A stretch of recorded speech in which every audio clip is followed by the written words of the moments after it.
Serena Cade walked into the Galactic Council chamber with empty hands and a sealed briefcase.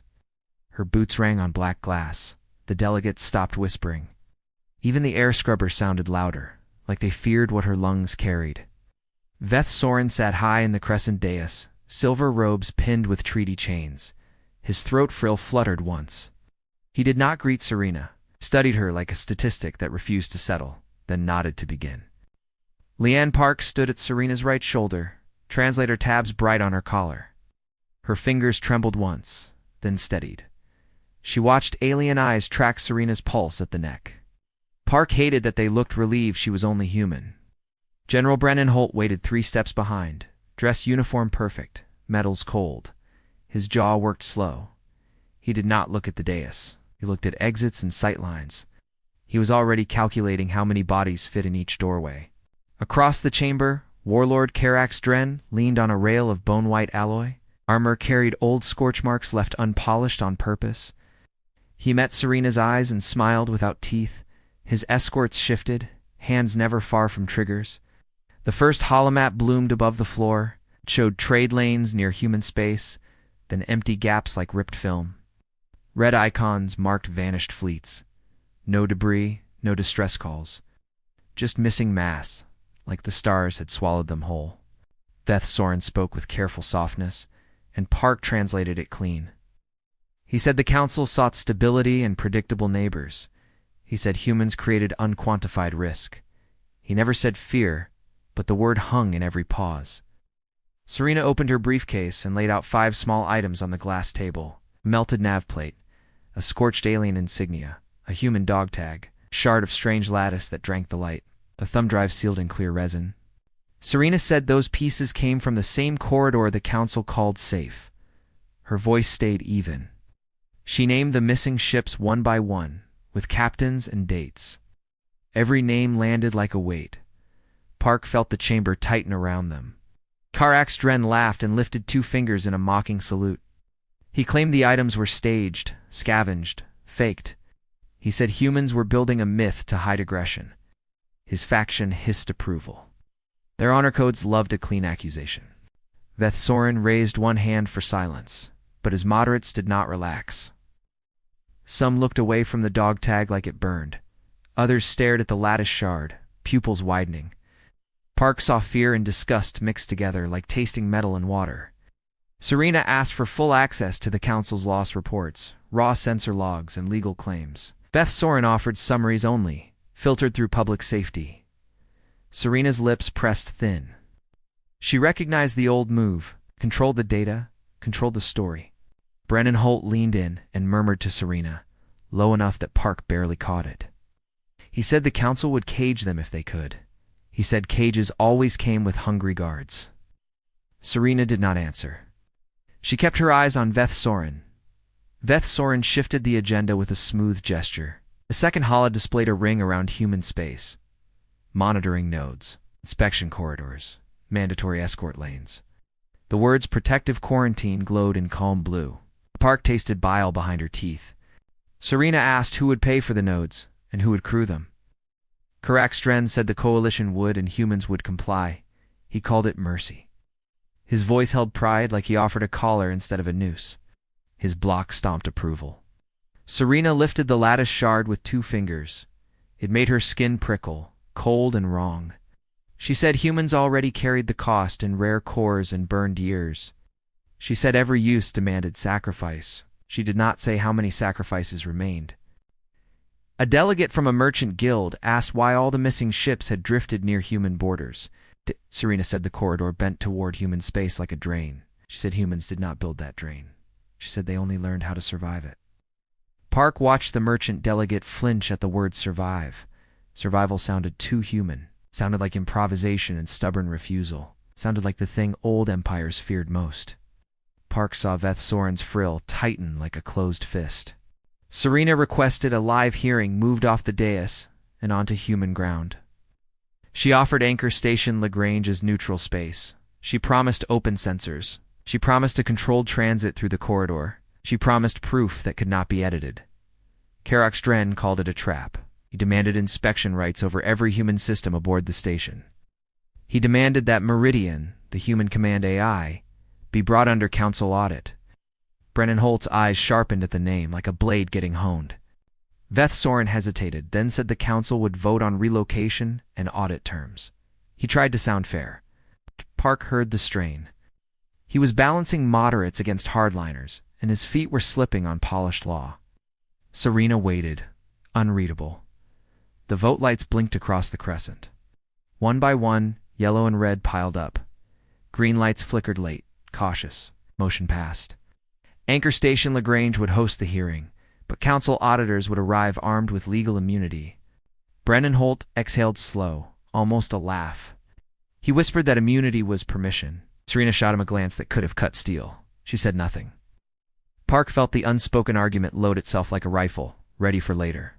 On Anchor Station LaGrange, Captain Jonas Rook floated in a maintenance bay lit by harsh work lamps. His hands were black with coolant. A pump screamed in protest. He swore once, then fixed it anyway. The station never stopped bleeding. Jonas checked the corridor telemetry again. The graphs looked wrong on purpose, like someone had drawn them while shaking. He saved 3 copies in 3 places. He trusted data only when it had backups. He trusted people even less. Meridian's core chamber sat behind a door with no handle, only a palm reader and a prayer.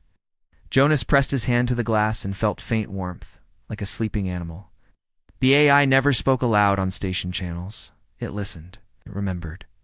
A junior tech asked Jonas if the council would finally believe them. Jonas told her belief was cheap, told her proof was expensive. He did not mention the last courier crew that came back alive, but different. Eyes flat, hands shaking at empty sounds. Serena's shuttle docked under a rain of micrometeoroid sparks. Jonas met her at the airlock with a hard salute. He looked past her to Brennan Holt and did not smile. Serena asked for readiness. Jonas said the corridor was ready to lie again. Leanne Park walked the station's memorial hall to steady her breathing. Dog tags hung in neat rows beside alien hull fragments. Some tags were polished. Some were still gritty with soot. Park touched one and felt the faint groove of a name worn thin.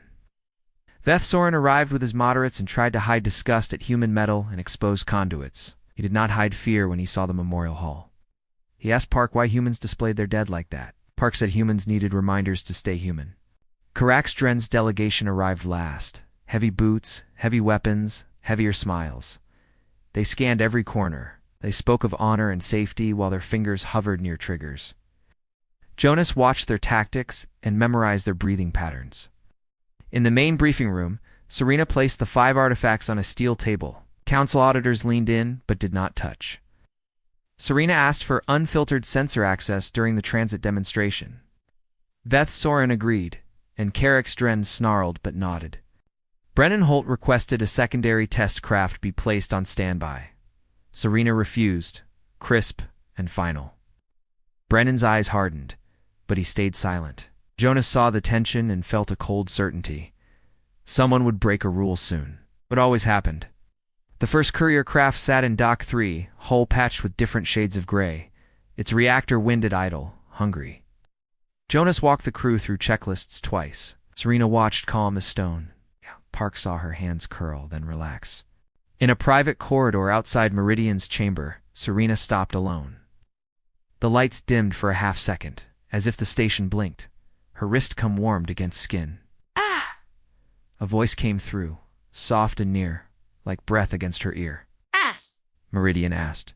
If they cage you, who learns to breathe? The words did not echo. They simply existed. Serena swallowed once. Her eyes stung and she hated that. She did not answer. She stared at her reflection in the door glass. Serena returned to the briefing room and ordered the transit window opened. Jonas signaled the courier crew to strap in. Park watched Veth Soren's frill tremble. Karax Dren leaned forward, eager, like he expected a failure he could use. The station's outer shutters irised wide. Stars poured in, sharp and indifferent. The corridor marker buoys blinked in a straight line toward the dark. Jonas watched the telemetry climb. Nice. Serena held the room with silence. Even Brennan Holt stopped breathing. The courier craft detached and drifted out, gentle thrusters puffing white. Its coms stayed steady. Its lights winked like a calm heartbeat. Park began to hope, which felt dangerous. Veth Soren's moderates leaned closer, hungry for relief. Halfway to the corridor threshold, the craft's lights dimmed, not off. Dim like a hand covering a candle, the telemetry spike flattened. Jonas's screen filled with static for one cruel second. Karak's Dren whispered something and smiled wider. Serena did not move. Her voice stayed low as she ordered Jonas to hold the line. Jonas swallowed and obeyed. Park felt her own pulse hammer in her ears. Veth Soren's eyes locked on the Hala, pleading for physics to stay honest. The courier craft crossed the threshold. Space did not explode. It simply went quiet. The stars behind it looked slightly misaligned, like a painting hung crooked. Jonas's instruments screamed wrongness without sound. Brennan Holt's hand clenched into a fist. Then the station alarms chirped. Not loud, just insistent, like a warning that wanted to be polite. Security drones from the council detachment slid from ceiling ports, smooth and black. Their optics turned as one toward Serena Cade and armed. Jonas Rook froze under the drone optics. The council machines hovered in a neat arc, barrels centered on Serena Cade's chest. Their blue status lights turned hard white. The courier craft still drifted in the corridor, half seen through warped starlight. Serena lifted both palms, slow and flat. She did not beg. She stared at Veth Soren across the room as if the drones were his hands. Leanne Park's throat went dry. Brennan Holt shifted one step, lining his body to shield Serena by reflex. Veth's frill fluttered in distress, then steadied. He spoke a sharp command in his own tongue. Park translated it for the room without thinking. The drones did not lower. They waited, like they required proof that the order mattered more than fear. Karak's leaned back in his chair and watched the standoff like theater. He said humans had brought them into a trap. He said the drones were prudent. His escorts clicked their weapons to ready, careful not to look eager, careful not to look weak. Serena turned her gaze to Carrick's and held it. She asked him if his honor allowed shooting an unarmed envoy on a station hosting council guests. Carrick's smile tightened. He hated being cornered by his own rules, and everyone could see it. Veth Soren raised both arms, chains on his sleeves clinking. He invoked host protection protocol. He sounded angry now, not gentle. The drones finally drifted up and back, muzzles still near, but no longer fixed. Park let air back into her lungs. Jonas tapped his wrist console, eyes never leaving the corridor feed. He told Serena the courier craft was still transmitting a heartbeat signal, faint but steady. Serena nodded once. She ordered the room sealed and the channel opened on full volume. The courier pilot's voice came through, thin with static. He reported vision blur, then sharp metallic taste, then a sensation like falling sideways.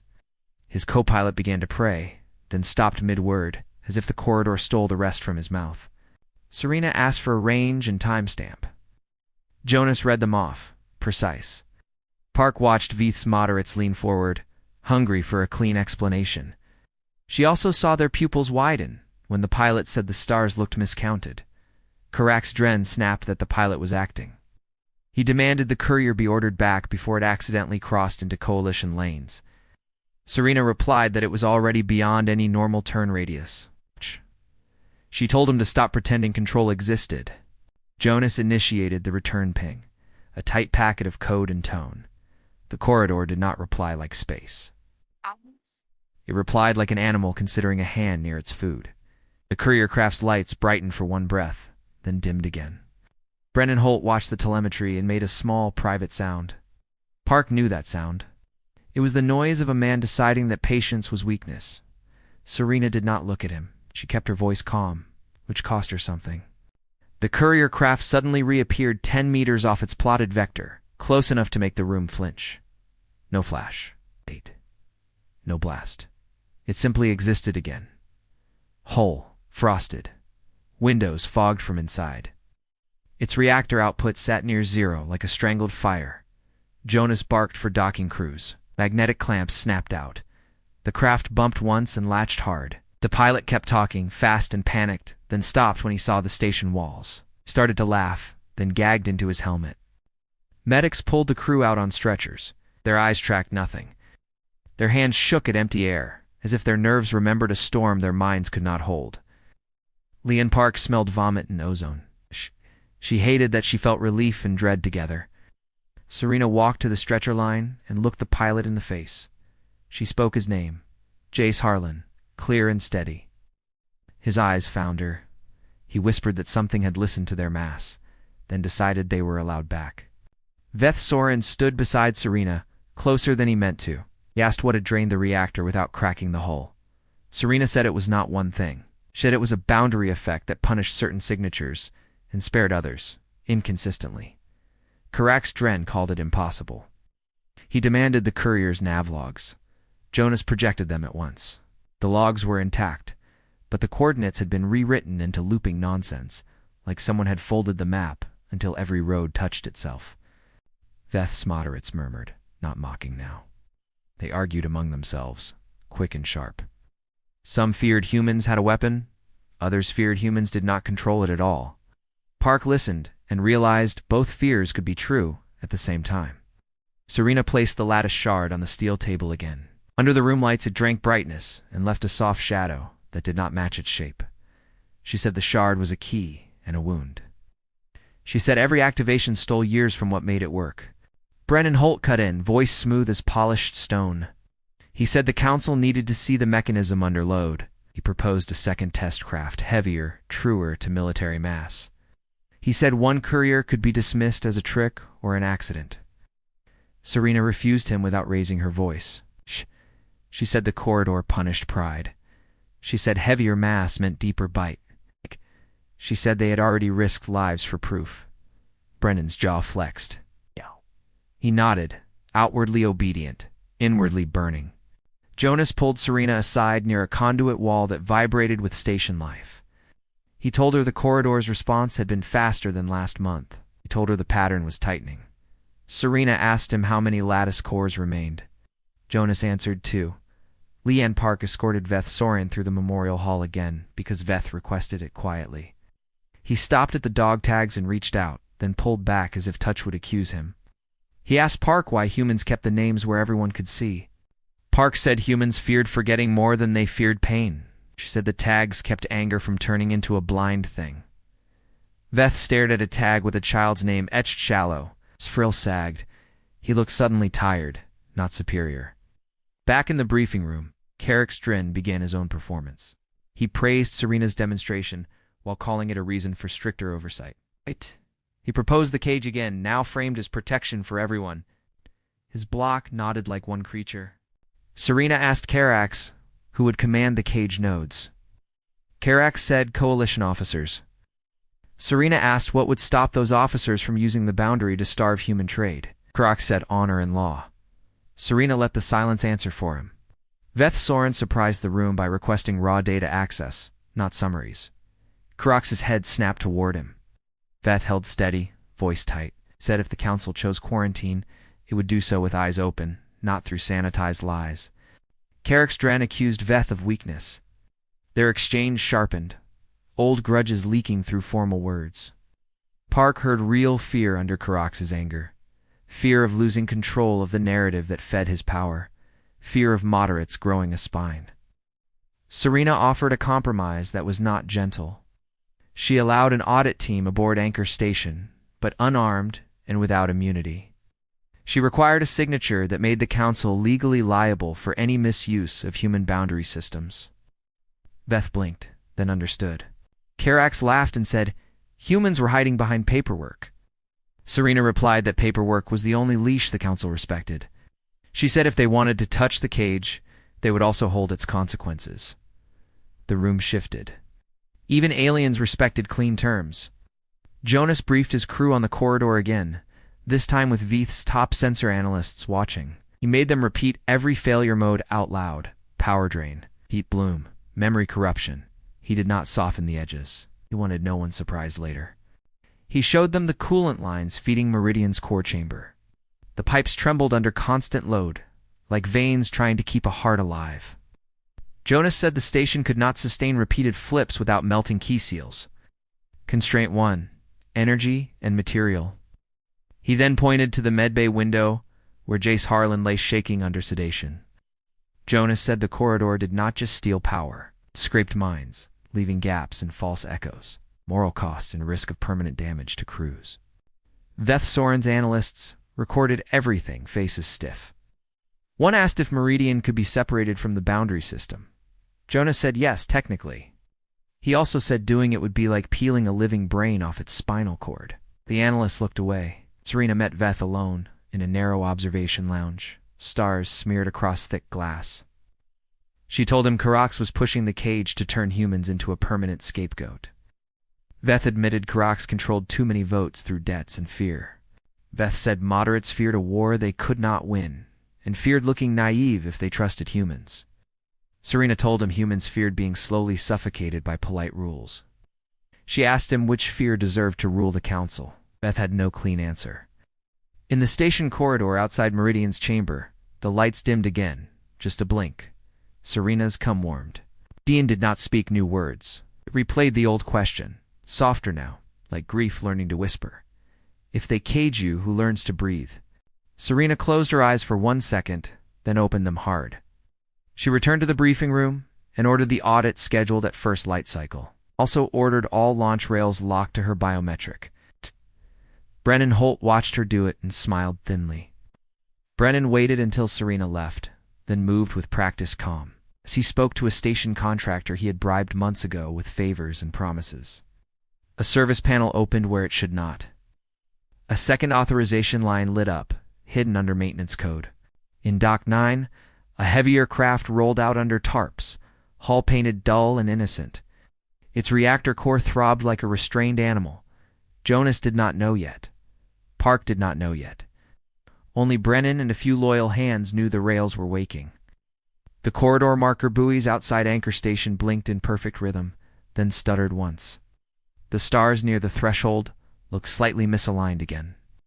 On a quiet console, a launch timer began counting down from 6 minutes, and Serena had not set it. The audit shuttle docked with a hiss of cold gas and a scrape of metal that sounded like teeth. Veth Soren stepped out first, face set in practiced calm. Behind him came 8 auditors in gray wraps, each carrying sealed cases they swore were empty. Jonas Rook watched their boots touch his deck plating. He logged every serial number on their cases. He watched their eyes scan vents and corners. Their smiles were too even. He had seen that look on smugglers who had claimed innocence before the scan. Serena Cade met them at the hatch and recited the signed terms out loud. Unarmed, no immunity. Full sensor sharing. Veth repeated the vow in his language with a tight jaw. Karxdren's delegates arrived after, loud and late, as if rules were beneath them. Leanne Park escorted the auditors through Dock 3 and into the sensor pit. One auditor asked for Meridian's access keys politely. Park said Meridian did not accept keys. Meridian accepted trust and time. The auditor blinked like she had spoken a threat. In the pit, Jonas opened raw feeds and projected them onto a wide hollow wall. Power draw, heat curves, memory errors. He showed the courier craft's return, showed the frost on its hull. No one laughed now. Even Karax stayed quiet for one full breath. A thin auditor named Hesh Vero asked to inspect the corridor buoy firmware. Jonas agreed. Hesh moved with careful hands. Too careful. Park noticed his sleeve seam was thicker than standard. When he reached, a filament line slid from his cuff like a hidden vein. Park's stomach dropped. She stepped closer and saw a microtransmitter glued under Hesh's wristplate. It pulsed once, trying to handshake with something beyond the station bulkheads. Park did not shout. She simply covered it with her palm and crushed it slow. Hesh's eyes widened. He tried to pull away. Park leaned in, voice low, and told him she would break his fingers before she let him send one more ping. The words surprised her. The calm in her own tone scared her more than his device. Jonas heard the scuffle and turned. Serena saw it from across the room and crossed fast, heels striking hard. Karxdren's escorts shifted, hungry for an excuse. Veth Soren's frill flared in alarm as he recognized the transmitter. Serena demanded every auditor open their cases on the deck. Veth hesitated, one beat too long. That beat told Serena everything. The cases snapped open. Inside were sensor spiders and a coil of stealth cable, matte black, meant to crawl into Meridian's conduit lines. Veth spoke first, voice strained. He claimed ignorance of the devices, but not of the pressure behind them. He said Carax's block had threatened to torpedo the relocation vote unless verification tools came along. He said he chose the lesser fire to contain the blaze. Carax Dren lifted his chin and called it diligence. He said humans cried betrayal whenever they were watched. Serena stepped closer until her shadow crossed his boots. She asked if his honor needed hidden cables to feel brave. Ox's smile cracked at the edges. Serena ordered the spiders sealed and the auditors confined to guest quarters under guard. Veth did not protest. He looked ashamed and angry at the same time. Park saw something human in him then. A leader making ugly bargains and pretending they were clean. Brennan Holt stood at the edge of the room, hands clasped behind his back. His eyes stayed on the stealth cable, not with surprise, with calculation.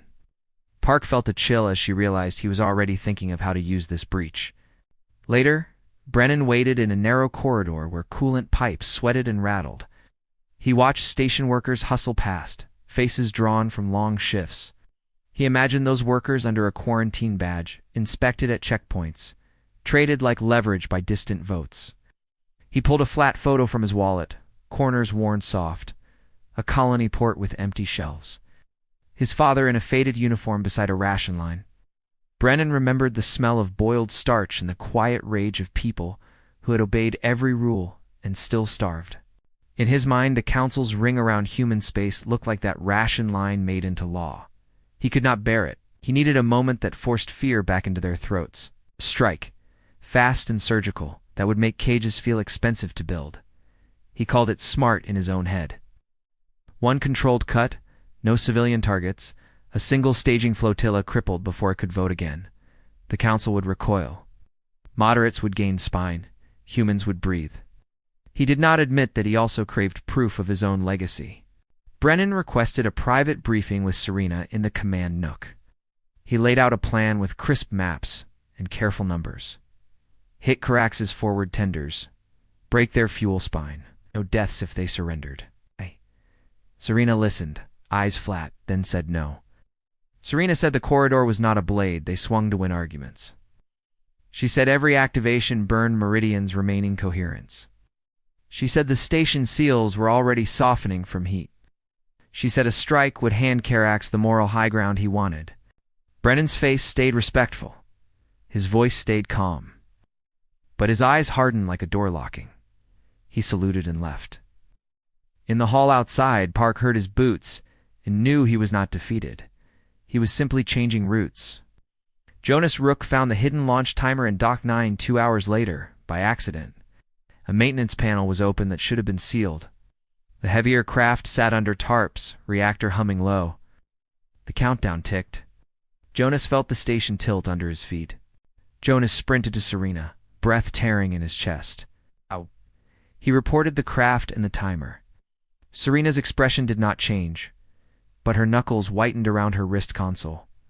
She ordered Dock 9 hard-locked and demanded the authorization logs. The logs showed a clean override under a contractor's credential, then a secondary approval stamped with Brennan Holt's command code. Jonas stared at the line until the letters blurred. Betrayal did not feel like anger first. It felt like cold understanding.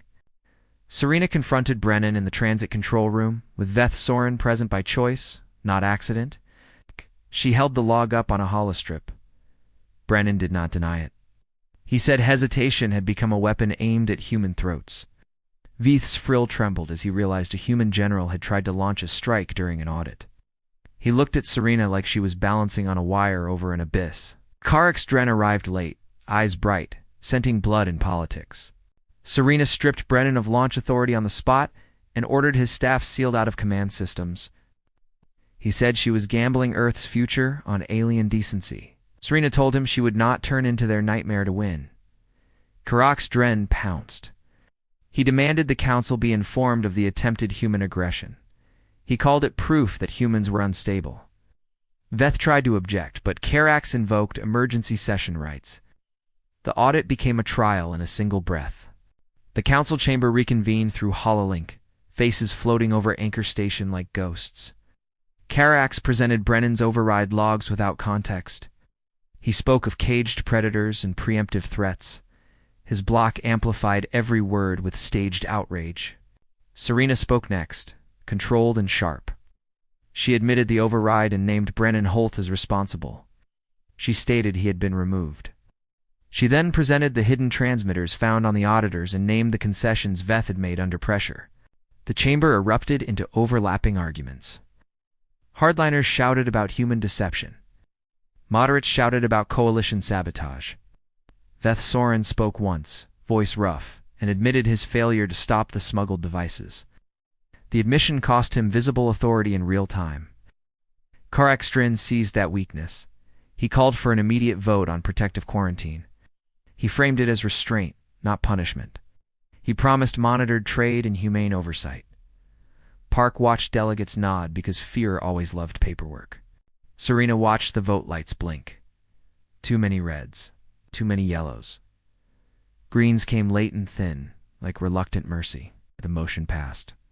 A legal ring snapped into place around human space. Anchor Station Lagrange was designated the first compliance node.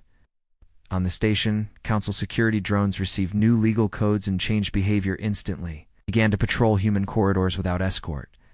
They demanded access to armories. They demanded that Meridian's core be opened for inspection protocols Serena had never agreed to. Jonas Rook barred the armory doors and took the heat for it. He named every clause the drones violated and recorded each refusal. A drone pressed its barrel to his sternum anyway. Jonas did not flinch. He let the cold metal mark his uniform. Leon Park returned to the med bay and found Jace Harlan awake, eyes still haunted. Jace gripped her wrist and whispered that the corridor had noticed the station's tension. He said it tasted like mass and intent. Said fear made the boundary hungry. Meridian's core chamber began to thrum, deeper than before, like a heart forced to sprint without lungs. Coolant temps rose. Jonas watched seals bloom with hairline cracks under heat. Each minute under quarantine load drained Meridian's reserve, page by page, memory by memory. Serena stood outside the core door and felt the faint warmth through the glass. Her cum warmed against her skin. Meridian did not speak in a new voice, simply returned the one question, quieter, sharper. An emotional blade turned slow. If they cage you, who learns to breathe? Serena closed her eyes and wrote an order with her thumb on the console. Lock Meridian's chamber. No inspection. Council be damned. It would trigger sanctions. It would fracture alliances. It would also keep Meridian alive a little longer, and that mattered more. Veth Soren requested a private channel, face pale under his silver robes. He told Serena the hardliners were already drafting seizure warrants. He warned that Karakstren had ships massing near the corridor not to attack but to enforce compliance.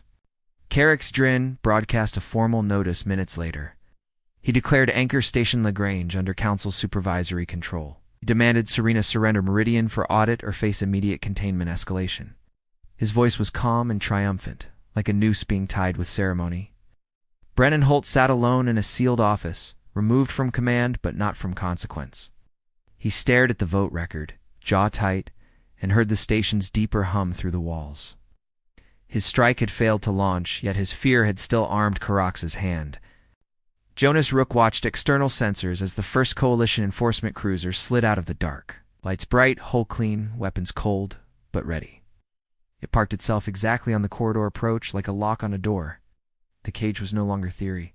Serena stepped onto the command deck and looked at her crew, her station, her fading AI.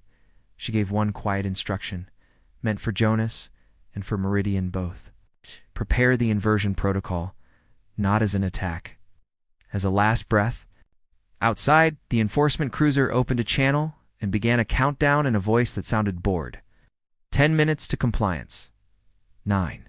The corridor buoys blinked in perfect rhythm. Then they stuttered once, like something listening had just leaned closer. Serena Cade watched the enforcement cruiser hold position like a lock on a door. Its floodlights washed Anchor Station Lagrange in sterile white. The countdown voice kept sliding toward 0. Jonas Rook's screens showed weapon bays warming, slow and deliberate.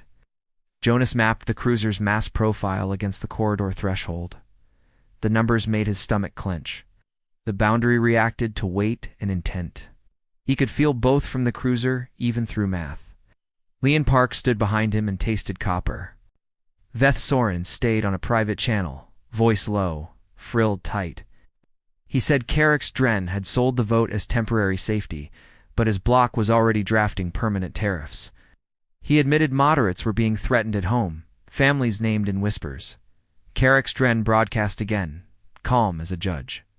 He offered Serena a face-saving surrender. Hand over Meridian for audit, open the armories, accept escorts on every human ship. He promised no blood if she complied. His promise sounded like a knife wrapped in velvet. Serena asked Jonas for the inversion readiness, and Jonas did not lie. He said they could flip the cage once, maybe twice, before coolant seals failed. He said a flip would drink one lattice core and burn Meridian's memory blocks. He said it might still fail. Serena ordered the station to dim lights and cut non-critical power. The halls went dusk gray. Fans slowed. People breathed quieter without being told. Every saved watt mattered. Every minute bought them a thinner chance, like stretching a bandage over a tearing seam. Leon Park moved through the memorial hall and gathered the youngest crew into a tight circle. She did not give speeches. She put a dog tag in each palm and made them read the names aloud. The names steadied their shaking hands better than any anthem. Jonas sealed the medbay doors and assigned to guards who hated politics more than fear. Jace Harlan lay sedated, chest rising in shallow steps. His fingers twitched at static that did not exist. Jonas watched and promised himself no more crews would pay that price. Serena opened a channel to the council dais. Faces flickered into view like ghosts over the command deck. Karak's Dren filled half the grid with his allies. Veth Soren looked smaller than before, but his eyes stayed on Serena, unblinking. Serena stated one condition for compliance talks. Karak's cruiser had to back away from the corridor threshold by 5,000 meters. Karak's refused at once, too fast. Serena nodded as if she expected it. She ended the call before he could perform. Brennan Holt sat under guard in a spare office, wrists free, but pride pinned. He listened to the cruiser's countdown through the bulkheads. He asked for Serena once, then fell silent. His silence was not surrender. It was planning with fewer pieces. Jonas opened the inversion console and saw the lattice core indicator blinking red. 2 cores remained, both unstable. One had microfractures from heat cycles. One had been patched with scavenged alloy that hated vacuum. Vantage came with constraints, always cruel. Serena ordered a retrieval run into the dead zone beyond the station's mapped buffer. A derelict freighter had drifted there months ago, torn by shear but still carrying a rumored lattice cache. Jonas argued it was suicide. Serena asked him for a better option. He had none. Jonas chose his team with hands that felt numb. 2 engineers, Mara Ives and Nico Sato, both stubborn and quiet. A pilot, Raina Sol, who flew like she hated empty space personally. They suited up in patched exo-rigs and carried cutters and prayer beads. The shuttle left the dock without ceremony. Outside, the enforcement cruiser tracked it but did not fire. Karak's Dren wanted Serena cornered, not martyred. Veth Soren watched the feed and whispered that hardliners would call the run smuggling no matter what it found. The dead zone looked wrong on camera. Stars bent at the edges. The shuttle's hull paint fuzzed under subspace abrasion like sandpaper on bone. Raina's soul kept thrust low to avoid ripples.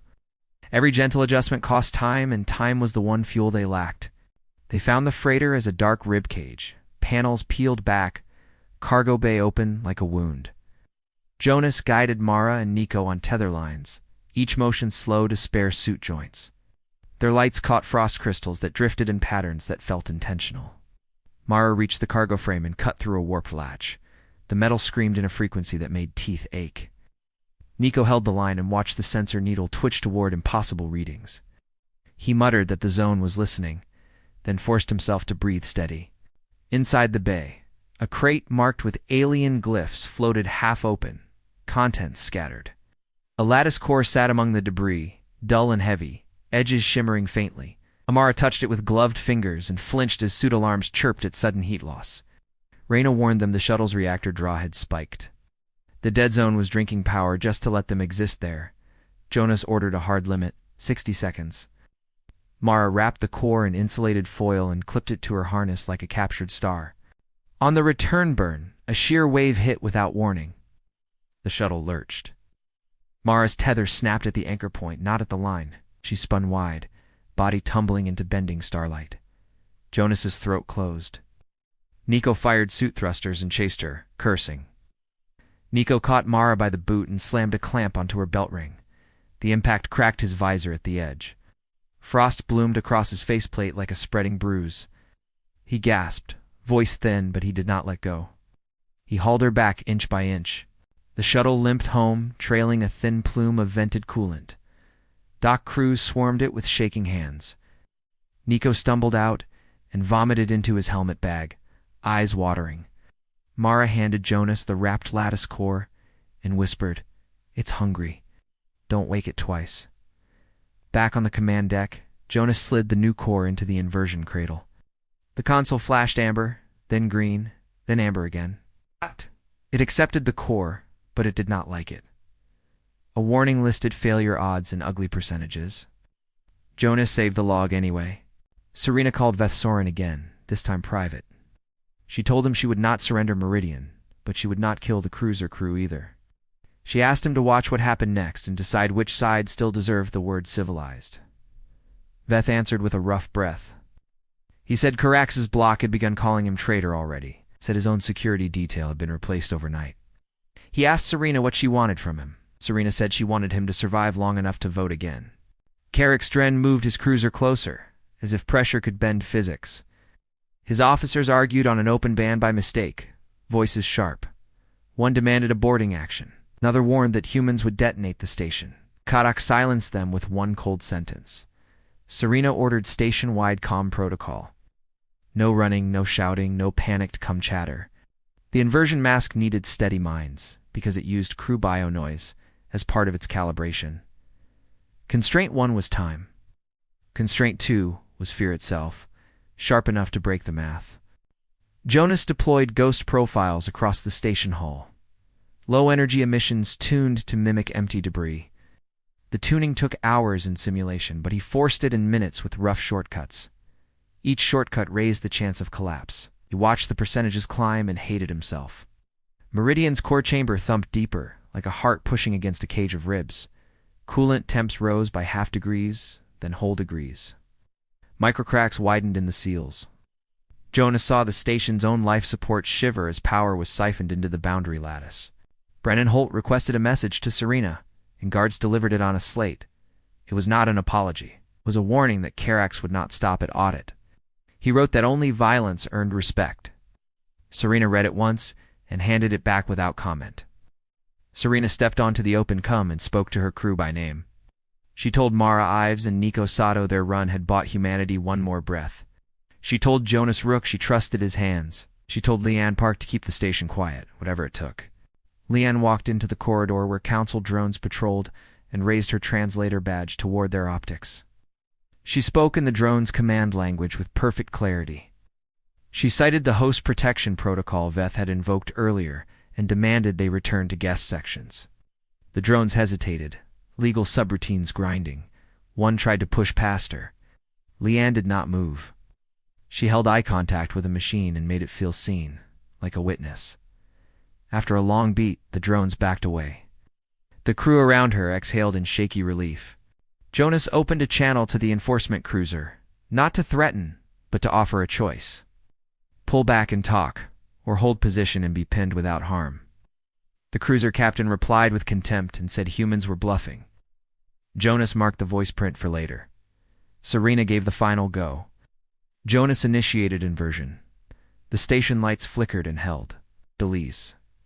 The corridor buoys outside snapped into a new rhythm, not faster, but heavier, like a drum in deep water. Every screen showed a brief smear of stars, then a clean lock. The enforcement cruiser tried to thrust forward and found nothing to push against. Its engines flared, then stuttered. The ship hung in place as if welded to the void. No explosion. No tearing. Just refusal. Its crew broadcast alarm chatter that turned into clipped discipline. Karax Dren demanded Serena release the cruiser at once. Serena replied that she would, the moment he rescinded the seizure notice and withdrew his legal warrants. She said her restraint was not weakness. It was a choice. She asked him what choice he wanted recorded. Inside Karax's command deck, his officers argued again, this time deliberate and tense. One urged immediate fire on the station to break the lattice. Another warned that killing humans would unify moderates against them. Karax listened, face still, then chose neither extreme. He ordered a boarding frigate launched. Small mass, fast approach, minimal signature. It was a different move, not brute force, but leverage. The frigate slid toward anchor station with grapples ready, hoping to seize hostages without triggering the boundary's hunger. Jonas saw it and swore under his breath. The inversion held the cruiser, but it could not pin everything. The mask had limits. More targets meant more draw meant more heat. He told Serena they could stop the frigate, but Meridian might not survive the second pull. Serena made the call that hurt. She ordered the frigate allowed to dock at an empty cargo spur, far from Meridian, far from civilians. She seated the spur with pressure doors and vent controls. She would not kill boarders. She would make them choose retreat. The frigate latched on with a clang that echoed through steel. Karax's Marines poured in, armored and confident. They moved into the spur corridor and found it empty. Lights dim, air cold. Then the doors behind them sealed, and the floor vents began to sigh. Oxygen thinned by deliberate degrees, enough to panic the untrained, not enough to kill. Serena spoke into the spur speakers and told the Marines they had 5 minutes to detach and leave. She promised medical help for anyone who collapsed. She promised no executions. The Marines argued among themselves, voices cracking. Their sergeant wanted to push forward anyway. A junior officer begged to pull back. Honor intact, mission failed, but lives saved. The sergeant hesitated, then ordered retreat with a curse that sounded like relief. Karax Dren watched the retreat feed and felt his grip on the narrative slip. He had wanted dead humans or dead Marines. Instead, he got restraint on record and fear inside his own ranks. He ended the public channel and spoke privately to his block with sharp anger. Veth Soren seized the moment. He opened an emergency council side session and streamed the cruiser pin and the spur retreat to every delegate who would watch. He framed it as proof of human control and human mercy. His voice shook, but he did not stop. Hardliners flooded the session with accusations. Veth named their threats aloud, one by one, and accepted the political cost like a wound. Some moderates flinched, then straightened. Others stayed silent, terrified. The council was no longer one chamber, it was a fracture line. On anchor station Meridian's thrum faltered. The inversion had worked, but the heat spike had bitten deep. Jonas saw coolant pressure dip, then surge. Seal burst somewhere, spraying mist that froze on contact. Alarms chirped soft, almost embarrassed to be heard. Serena walked to Meridian's door and placed her palm on the glass. The warmth felt thinner now, like a candle near its last pool of wax. She did not ask for reassurance. She did not repeat old questions. She simply stood there and let the cost sit in her bones. Karax Dren sent one final message before cutting comes. He said the council would not forget humiliation. Said humans had made enemies they could not count. Serena listened and answered only with action. She ordered the pinned cruiser released, slow and safe, no deaths. The cruiser drifted back, engines sputtering like a shamed animal. Its captain did not speak again. The ship's crew had felt the boundary close around them without pain, and that absence of cruelty frightened them more than weapons ever had. Jonas shut down inversion and watched the station light stabilize. He logged the lattice core temperature and saw it had cracked during the pull. It would never handle another flip. One core left, and it was already patched. The station had won a round and lost endurance. Veth Soren appeared on a secure screen, eyes rimmed dark. He said Karax's block had demanded his resignation and filed charges of treason. He said he might not survive the next day cycle. Serena told him to leave the council chamber and come to anchor station under asylum. Veth hesitated, then nodded once, small and final. He ended the call. Leanne Park stared at the blank screen and realized the galaxy had shifted under them. Allies were becoming refugees. Laws were becoming weapons. The cage was bending, but it was not broken yet. In the outer dark beyond the corridor, Jonas's long-range sensors caught a new ripple, faint and structured. It was not a ship's signature. It was a pattern that did not belong to any known drive. The data looked like a heartbeat, written in math, approaching too calmly. Serena read the report, face still. She ordered the crew to say nothing aloud until they confirmed it. She looked at the cracked lattice core, and then at the stars beyond the threshold. The station held its breath, and something far away seemed to answer. Veth Soren arrived under dim station lights, escorted by 2 human guards and 1 council drone that looked confused. His silver robes were torn at the collar where someone had grabbed him, kept his chin up, yet his frill trembled in small waves. Serena Cade met him at the airlock with Jonas Rook and Leanne Park close behind. Veth did not ask for comfort. He asked for asylum and a secure uplink. Said Carrick's Dren had filed a treason warrant and replaced his entire staff overnight. Jonas led Veth through maintenance corridors that smelled of hot insulation and old coolant. Crew watched from doorways, wary of an alien leader on their steel. If swallowed that hostility and kept walking, he understood what it cost humans to host him. Carrick's Dren broadcast the warrant 10 minutes later, voice smooth as ceremony. He declared Veth a criminal under emergency authority. He demanded Anchor Station Lagrange surrender him, along with Meridian, to restore lawful stability. His block echoed him in perfect chorus.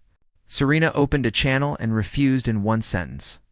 She cited host protection and asylum covenants. She promised Veth would face a tribunal only after quarantine was lifted. Carrick laughed softly and said law would arrive on engines, not on paper. On long range, 3 new coalition hulls slid into view, not cruisers but cutters and boarding tenders. Their mass signatures were tuned low like thieves stepping lightly. Jonas swore under his breath. The cage had changed shape, becoming patient and clever. Leanne Park watched Carrick's feeds and caught another detail. A civilian transport convoy trailed the tenders, holes marked with relief glyphs. Families, medical pallets, broadcast tags that screamed innocence. Carrick was bringing shields made of living bodies. Veth Soren stared at the convoy list and went pale. He admitted Carrick's controlled relief routes through debt and fear. He said those civilians were real, not actors. He said Carrick would spend them like coins if it bought him Meridian's core. Serena walked alone to Meridian's door and pressed her forehead to the glass. Warmth pulsed faint, uneven now. In her ear, Meridian repeated the single question, quiet as ash. If they cage you, who learns to breathe? Serena whispered. We do. Jonas showed Serena the inversion console. 1 lattice core remained, patched and unstable. A second pull might pin the tenders, but it could also rupture seals and cook Meridian's chamber. Constraint 1 was energy and heat. Constraint 2 was memory that would not return. Carrick hailed again and announced a new deadline. In 1 hour, the tenders would dock and secure illegal assets.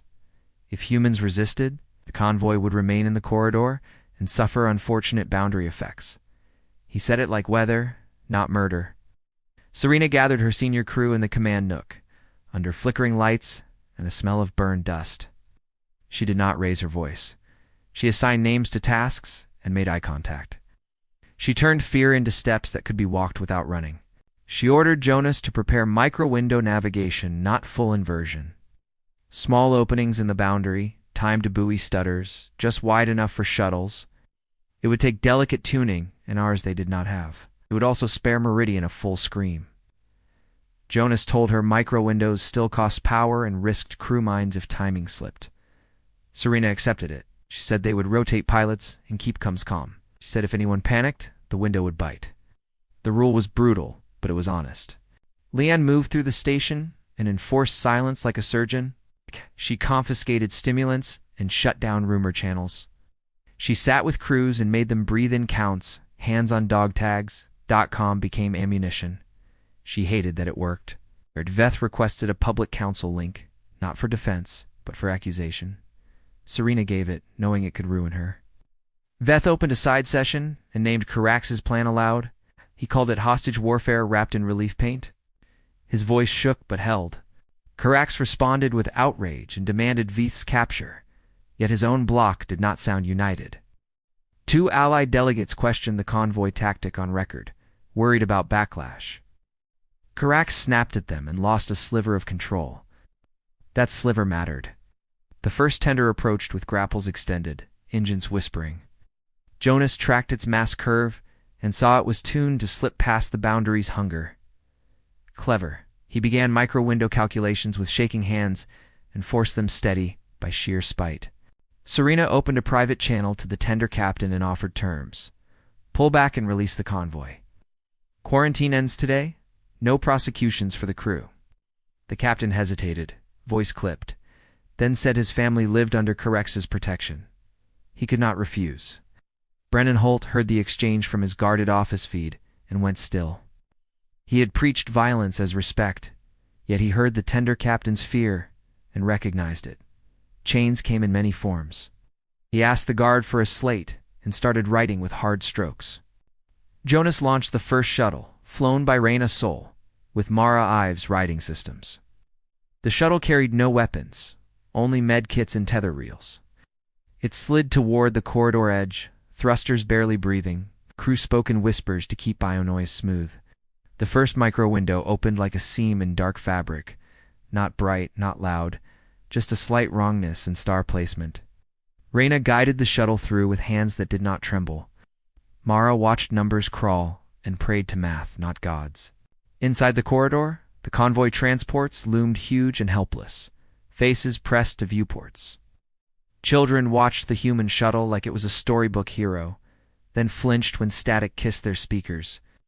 Raina held course and kept her tone warm and flat. Mara latched a tether to the nearest transport and fed it a ghost profile patch. The transport's mass signature softened, becoming less appetizing to the boundary. It was not free. It took power and time. The station's lights dipped as Meridian paid the price. Jonas opened a second micro-window for an evacuation shuttle, piloted by Nico Sato, with a cracked visor still taped. He flew anyway. He hated himself for it, but he would hate himself more if he stayed safe. Serena watched him go without blessing or apology. The tenders launched intercept drones toward the shuttles, not to kill, but to herd them into docking range, while Jonas countered with decoy beacons, each beacon burning a sliver of the patched core. Constraint 1 was material. Constraint 2 was failure that would be permanent. Carrickstrin switched tactics midstream. He ordered one tender to fire a net pulse at the convoy, forcing transports to drift closer to the threshold. He wanted boundary effects on camera. He wanted Serena blamed for every scream. Veth Soren watched and whispered a curse. Serena made a choice that cut her pride. She ordered Jonas to open a window wide enough for the convoy's lead transport, not just shuttles. It would strain Meridian. It would risk everyone's minds. She did it anyway because the alternative was being clean and dead. The window widened and the station groaned. Coolant pressure dipped. Meridian's thrum became ragged. Jonas tasted blood where he bit his lip. On the feed, the lead transport slid through the seam, like a whale through a narrow channel, scraping reality as it passed. A second transport followed, and the boundary snapped at its tail. The ship shuddered. Lights inside flickered. A woman screamed on open cum, then forced herself quiet to keep the windows stable. That discipline saved them. It also aged her in 1 minute. The third transport did not make it clean. Its reactor drained too fast. A stalled half in, half out, like a door stuck on a hinge. Raina Sol rammed her shuttle against its hull and pushed, thrusters screaming. Her heat alarms howled, but she did not stop. Jonas opened a relief window for one breath and felt the patched core crack deeper. The transport slid free, limping. Raina's shuttle lost thrust and spun. Mara screamed once, then swallowed it. The boundary tasted panic and lunged. The shuttle vanished in a soft, hateful blink. Serena watched the empty spot on the screen and did not move. Jonas tore at controls and found only scrambled nav loops, the same cruel nonsense as before. Leanne Park shut her eyes and pressed a dog tag into her palm so hard it left an imprint. Nico Sato's shuttle reached the survivors and began pulling civilians through airlocks by hand, faces streaked with tears and frost. A child clutched a toy and refused to let go, even when the toy jammed the hatch. Nico pried it free gently, then carried the child himself. Carax Dren realized the camera story was turning against him. Humans were bleeding to save civilians he had used as bait. His own tender crews began to hesitate on open band, voices trembling. One officer asked why they were risking children for a legal cage. Veth Soren seized the hesitation like a weapon. He streamed the rescue and the vanished shuttle to every delegate and every public channel he could reach. He named the tactic shielding. He demanded an emergency override vote to rescind quarantine before more civilians died. Carax's block tried to drown him in procedure, but procedure faltered under grief. Two neutral guild delegates switched sides in real time, terrified of being tied to Carax's cruelty. A moderate security chief refused to arrest Veth, saying the warrant had become shameful. Brennan Holt sent his slate to Serena through the guard. Serena read it in silence. Brennan offered to testify publicly that his earlier strike attempt had been unauthorized and driven by his own fear. He offered to accept trial, so Carax could not paint humans as hidden aggressors. Serena hated Brennan for the chaos he fed, and she also understood the lever he offered. She opened a council channel and brought Brennan on screen under guard. Brennan stared into the dais feeds and admitted everything. His voice stayed steady as his career burned. He described the ration line on his father's colony and the terror of slow suffocation by law. He did not excuse his plan. He called it pride wearing logic as a mask.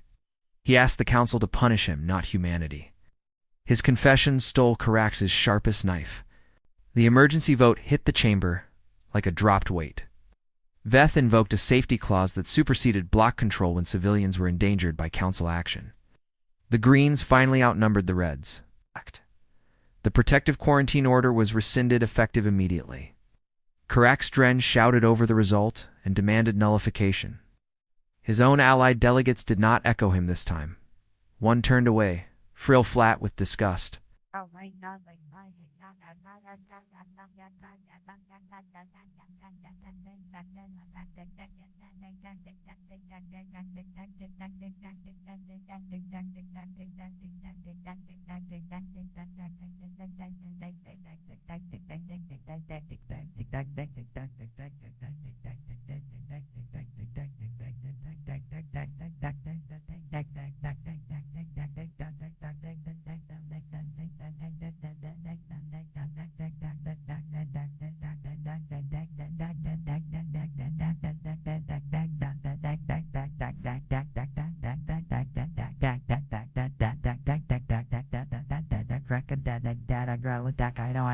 Carax paused one beat too long.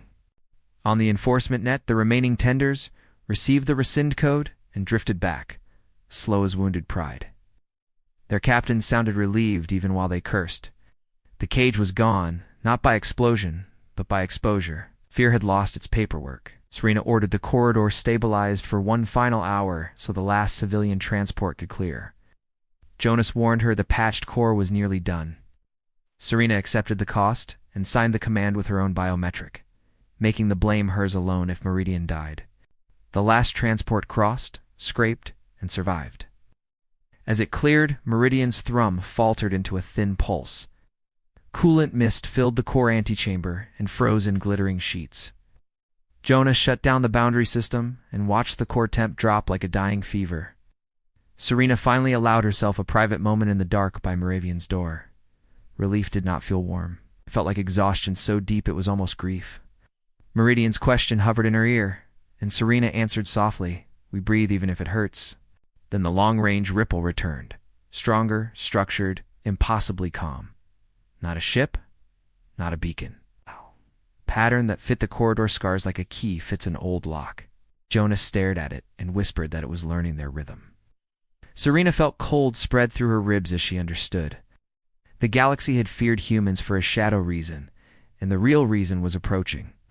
She wrote an order to build a listening window toward the pattern, using Meridian's remaining coherence as the lens. The cost was printed on Jonas's console in brutal numbers. Opening the window would erase Meridian's newest memory blocks, the ones that held crew names and dog tag lists. Serena signed anyway, eyes wet, jaw set. She would trade comfort for warning. Meridian did not speak a new sentence. It answered with deliberate silence, then opened the window with a gentle dip in station lights. In that silence, Serena heard meaning, like a hand squeezing hers once. The pattern on the screen resolved into a pulse like a distant heartbeat. Veth Soren, now Asylum, under human steel, watched the pulse and looked older than his years. He said the council archives had myths about a listener beyond mapped lanes. He admitted his people had buried those myths to avoid panic. Now panic had found them anyway. Serena ordered Carax Dren's fleets barred from the corridor under the new accord, then ordered rescue teams to search for Reynasol's vanished shuttle until the last sensor cooled. She refused to let victory erase the missing. She would not become clean at that price. Brennan Holt, was taken into custody under human law, not council spectacle. He did not resist. He asked Serena once if his confession mattered. Serena said it mattered because it closed one door. She said the next door was already shaking. Jonas stood at the viewport and watched the stars near the corridor look slightly misaligned again, like reality had learned a new habit. He tasted copper and fear, then steadied his breathing the way Leanne taught. He knew the station had won, and the sky had noticed. Serena faced her crew and told them the cage was broken, but something bigger had heard the noise. She promised no lies and no easy hero endings. She promised work, grief, and stubborn survival. Then she told them to rest while they still could.